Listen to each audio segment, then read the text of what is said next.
welcome to the session on Global Overview. For Part 1, please welcome to the stage Executive Chairman of the Tony Blair Institute for Global Change and former United Kingdom Prime Minister Tony Blair, in conversation with Nicholas Kristof, op-ed columnist and political commentator.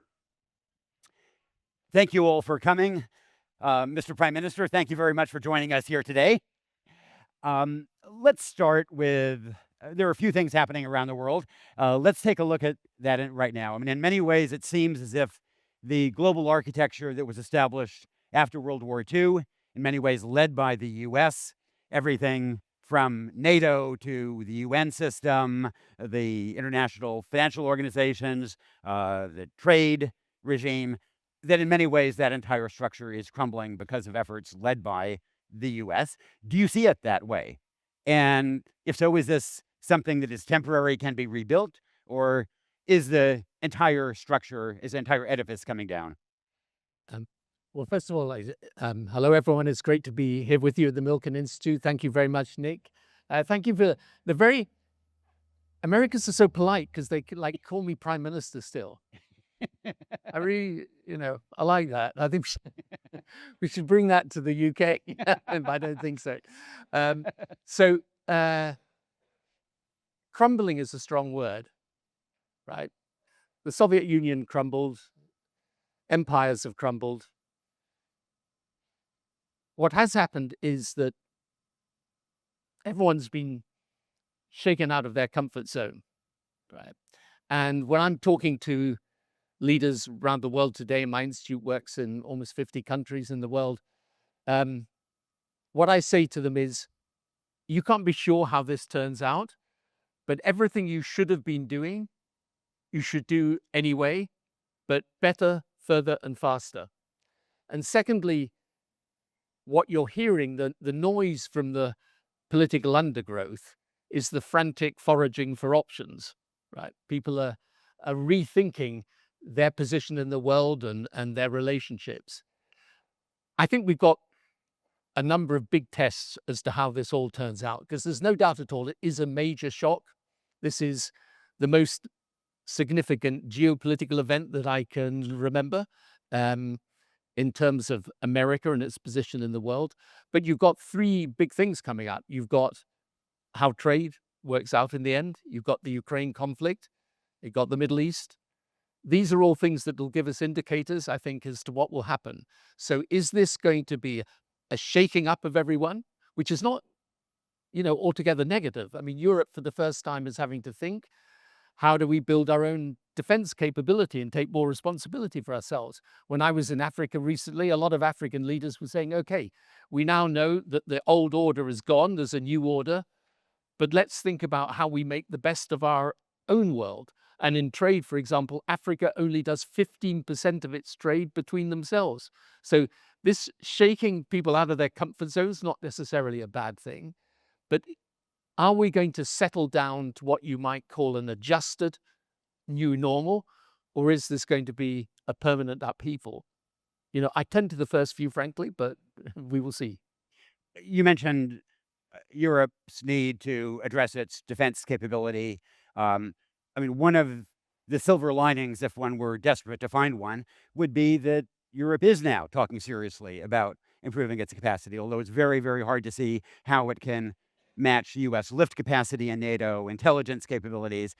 Do you think that Europe actually will get its act together over the coming decade in ways that will make it create a credible deterrent? Yeah, so that's a big question. And frankly, there'll be many people skeptical about whether Europe can do it. But if you look at what's happening in European politics, there's also enormous change and upheaval there. And I was in the European Parliament just a few weeks back. It's a different parliament. There's different leadership emerging in Europe today. And it's got two big tests. Number one is there is something called the Draghi report done by Mario Draghi on European competitiveness.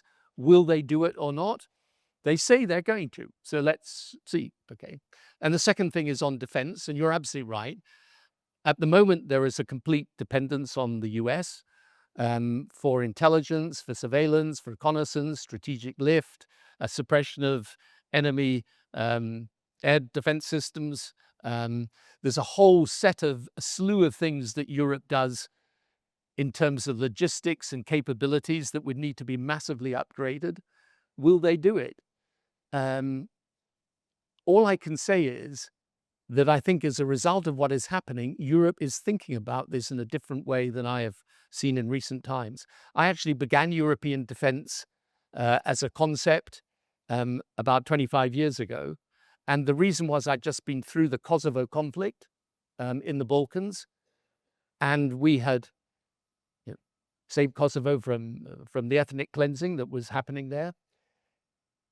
When I came to the end of that conflict, I remember having the conversation with the European leaders and saying to them, 90% of the assets were American. If we hadn't had, and thanks to Bill Clinton, we did have an American president willing to commit, we could never have done this. And yet it was in our own backyard. So I think there are questions being posed to the rest of the world at the moment that, maybe they should be posed. And maybe it's going to be a question of whether other people can show the leadership in order to demonstrate we know what we have to do, and people do know what we have to do, and now we're going to have to do it. You referred to Europe as they, and I'm guessing maybe a dozen years ago you might have referred to Europe as we. I don't know, but it's still we for me. It seemed to me a reflection of the degree. In the U.S. we tend to think of President Trump's influence as sui generis, but of course, what has happened in the U.S.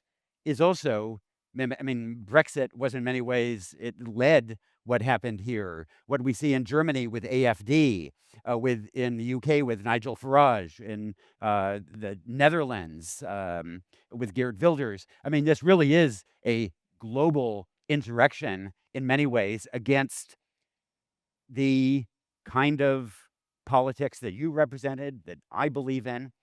And I want to ask you for lessons learned, partly because when I was a university student in Britain, at that point the Labour Party seemed hopeless under Michael Foot. It seemed utterly unelectable, and you turned it into something that actually not only was electable but remained in office for a long time. And so, I think for Democrats who are disheartened in the U.S., or liberal Democrats and Labour parties that are disheartened in Western Europe, you've written a book about leadership. So how do these parties actually claw their way back to influence?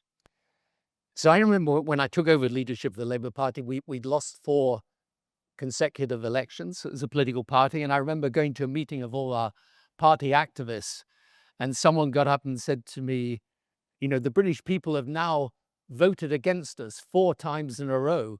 What on earth is wrong with them? And, I feel like this with progressive politics. So when I have conversations here and elsewhere with people, I say, no, I don't want to talk about President Trump or what's happening in these other countries or why, so-and-so won in this country or not. What about us? The fact is we have, progressive politics is not in the right place globally at the moment.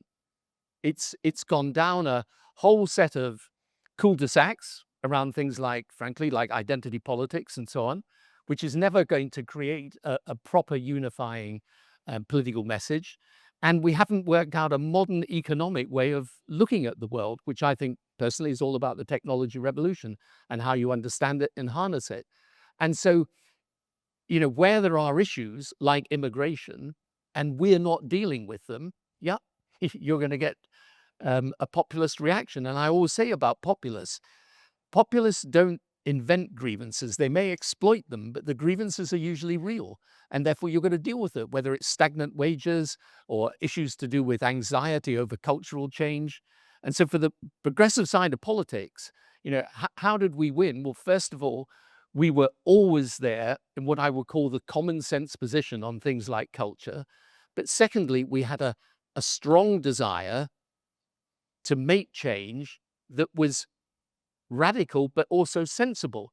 And the problem always for progressive politics, in my view, is that the radicals aren't sensible and the sensible people aren't radical.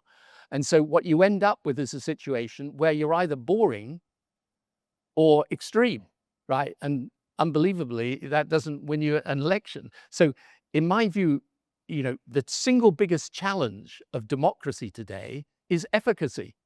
It's getting things done. I mean, anyone who's ever been in government knows the toughest thing is to get anything done. And I remember this came home to me when I was in Downing Street, and I won a big landslide victory. I was the most powerful person in the country. I thought, if I take a decision in Downing Street, something's going to happen. And after about a year, I realized nothing happened. The system just absorbed this pressure for change and somehow killed it off.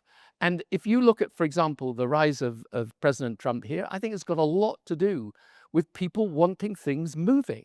They want action. They want things to go. So you've got to, if you're in serious politics, you've got to understand the appeal of the people on the opposite side of politics, and you've got to respond to it. And, today, that's why, as I say, my view is the single most important thing that's got the transformative power to change government, to change healthcare, education, public services, is this technology revolution. How do you understand it, master it, harness it, and use it to change the world? Right? Because it is going to be the biggest thing happening. But that's not even the debate my bit of politics is really having at the moment. But let me press you on what that means in terms of immigration, which was an issue you mentioned. And I think if there's any single issue that most explains the rise of political extremism, both in Europe and in America, it may well be immigration. And I've got to say that I'm conflicted. I'm the son of a refugee. And when President Trump in his first term separated families, that moved me and I think the Democratic Party to the left. We didn't listen to the American public when they said, look, that's enough. European liberals didn't listen to their publics who said, look, that's enough. And yet, I'm not sure that I want to listen to people who periodically spew xenophobia. Angela Merkel, I think, did a great thing for the German economy by admitting Syrian refugees, but now the AfD is, in some polls, the most popular political party in Germany. So what do we do when our political interests conflict with deeply held values? Well, I think we go, as I would say, to a position of where I think you can unify most people. Look, immigration has done an immense amount for your country, for my country. A lot of the people most prominent in the technology sphere are immigrants. So immigration, properly controlled, is a good thing, but you have to have controls. And I always say to people with immigration, if you don't have rules, you'll end up with prejudices. The important thing, therefore, is you've got to, whether people come into your country or not, has got to be a decision. And what you learn in government is a lot of immigration is driven by the signals you send, right? And I'm afraid you've got to send a signal that if you come into a country, you come in lawfully or you don't come in, right? And that is the thing that allows you to unite a belief that immigration properly controlled can be a good thing with the desire to make sure that immigration doesn't become a grievance amongst the population and then end up actually disrupting relationships between communities. And then you get a whole lot of things getting connected with levels of immigration and crime and lawlessness and so on. And this is happening literally all over Europe right now. And for, if you like, conventional politics, here's the thing, conventional politics has got to be the place of solutions. It cannot be the place of managing the status quo. If you end up being just the managers of the status quo and the status quo is not working for people, they're going to put you out. You mentioned the need for solutions. Let's talk about the Middle East. That's a place that you've that you've invested a lot of time and effort. Start with a simple one, right? And a two-state solution now seems perhaps further away than ever. We have a war in Gaza that is dragging on, more than 50,000 dead, according to the Gaza Ministry of Health. What should we be doing to try to end that war and bring some kind of a future to the Middle East? Okay, so, I mean, I have spent many, many years working on this.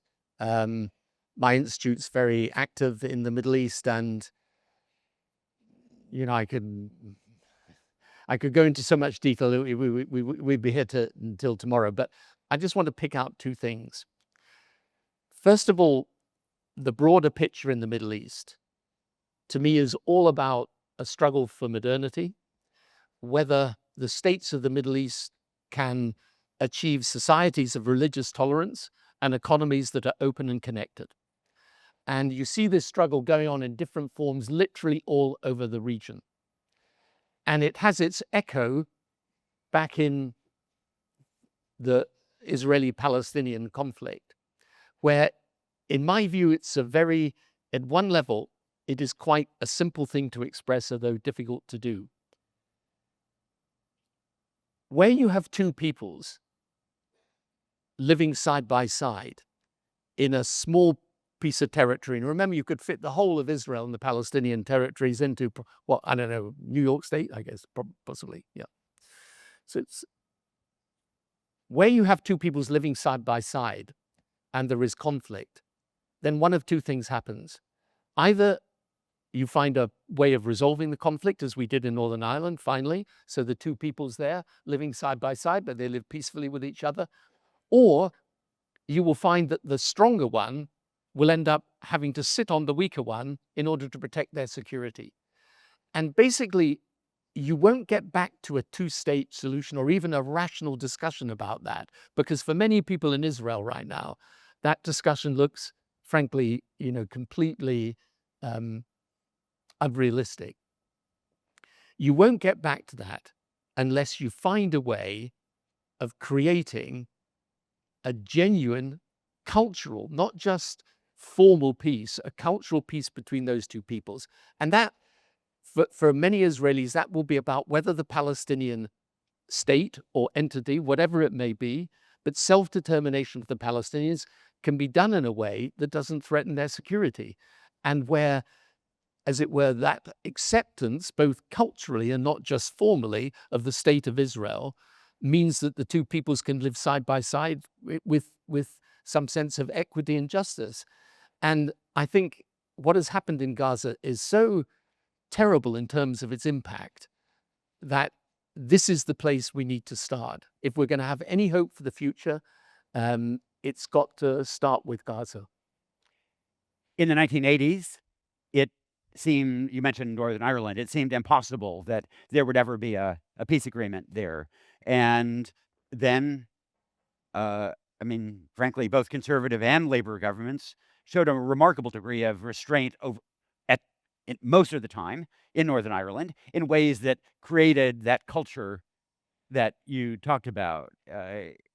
And so it seems to me one of the lessons of that is the importance of restraint.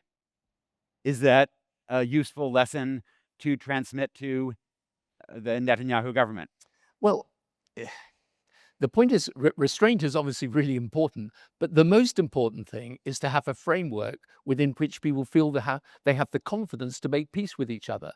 And that's why, look, potentially, it could be something, if you manage to create peace between the Israelis and the Palestinians, it would have a huge impact on the whole of the region. I mean, the bigger picture in the region is still the desire to do the bigger deal with Saudi Arabia, America, Israel. But frankly, that's not going to happen unless we can create the circumstances in which people feel that Palestinians are also able to live in peace and security.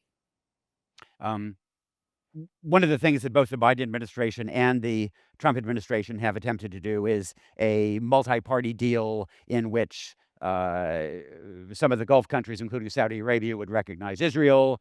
Israel would start on a path toward a Palestinian state. The U.S. in turn would provide security guarantees toward Saudi Arabia and some steps toward a nuclear program. Are the hopes for that kind of a multi-party deal? Is there a ray of hope that we can see there? Well, there is if we understand that how Gaza is ultimately resolved will be extremely important in this. I mean, I don't think any form of words around Palestinian state, two-state solution, they're not going to carry any credibility unless on the ground people see some hope. let's move on to maybe the world's worst humanitarian crisis right now is in Sudan. It's a famine. It's both the Biden and Trump administrations have called it genocide. And it used to be that when countries announced that a genocide was underway, they felt some obligation to do something about it. That seems much less true today. What can be done to try to save potentially millions of lives in Sudan?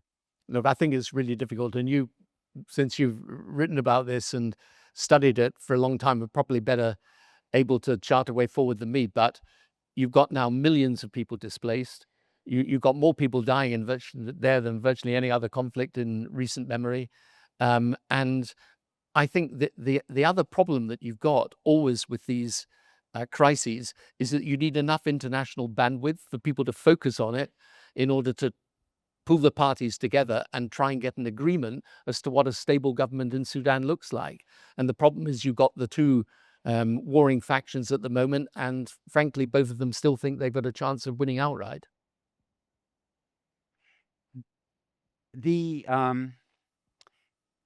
let's move topics a little bit. One of the things that you did that I particularly admire when you were prime minister, and it got almost no attention, was that without there being any particular demand for it, you announced an effort to reduce child poverty by half in the UK, and then you did it. You actually reduced child poverty in half over 5 years, to the extent that capitalism has been amazingly good at growing pies, but not very good at carving up pies. What are the lessons learned from that effort, and what should the U.S. take away from that experience? Well, it's an interesting thing because we did do that, and we did it by a mixture of policies of support for working mothers. We had a program called Sure Start that gave help to some of the poorest communities, both pre-birth and after birth, and for children. And we had a very strong focus on what I call the socially excluded, the people who from generation to generation, their lives are pretty wretched, and though you pass it from one generation to the next, the people don't work, they don't bring up their children, instability, and so on. All that's true. But here's the big lesson, because it's something that really motivates me now in a lot of the work we do with governments. I've come to a very strong conclusion when I talk to my kids about or used to when they would vaguely listen to me about life, I would say, look, work hard, play hard, right? That's a good rhythm, right? Then you've got a chance of success. But if you play hard, work hard, no, that's going to fail completely. And the political equivalent, in my view, is this: policy first, politics second.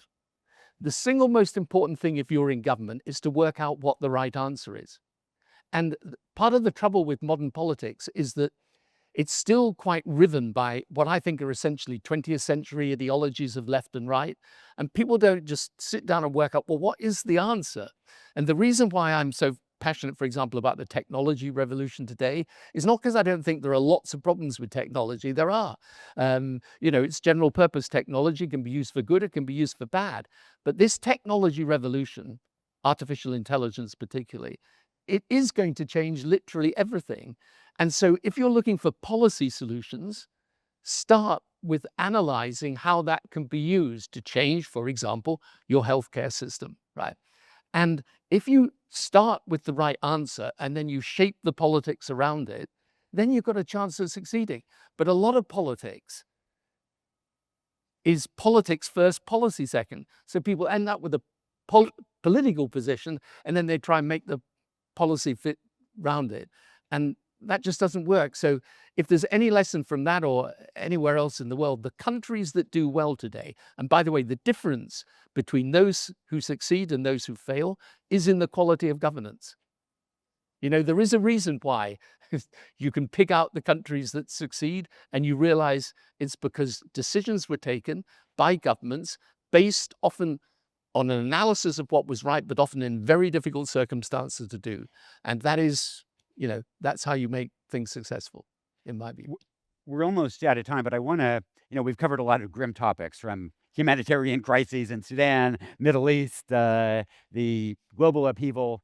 But what gives you hope for this era, for the time ahead? What should we all know that will let us leave this room with a spring in our step? Well, I'm springing your step, and thank you for bringing the British weather to California for me. Look, it's very simple what makes me optimistic. First of all, if you take a step back and you look at the world, believe it or not, it's got better, not worse. I mean, hundreds of millions of people have been lifted out of poverty. Death rates, for example, from the killer diseases in Africa have all come down. The world's making progress despite everything. But the other thing that really does give me hope is that wherever you go in the world, and I spend a lot of time in different continents, different parts of the world, most people want the same thing, right? They want to be able to raise their family with some stability and some chance of prosperity. They want to know that if they work hard, they can do well and make a life for themselves. And they want the government basically underneath them and not on top of them. And those essential unify, and they have a sense of compassion towards others as well as ambition for themselves. So those are unifying human values. And I think that's why when I take a step back, I think there are no problems that are posed to us that humanity cannot solve with good nature and good sense. But whether that is as a result of my own innate optimism or anything based on a mild view of reality, I don't know. So there you are, Nick. And your next book is called Chasing Hope. I'm still chasing it. Right? Well, Sometime we'll catch it. Yes, let's hope. Well, thank you very much for that glimpse of hope here, and for your work, both as Prime Minister and in your post-political career, to help make that hopeful vision a reality in so many countries around the world. Thank you very much for joining us today. Thanks, Nick. Thank you very much.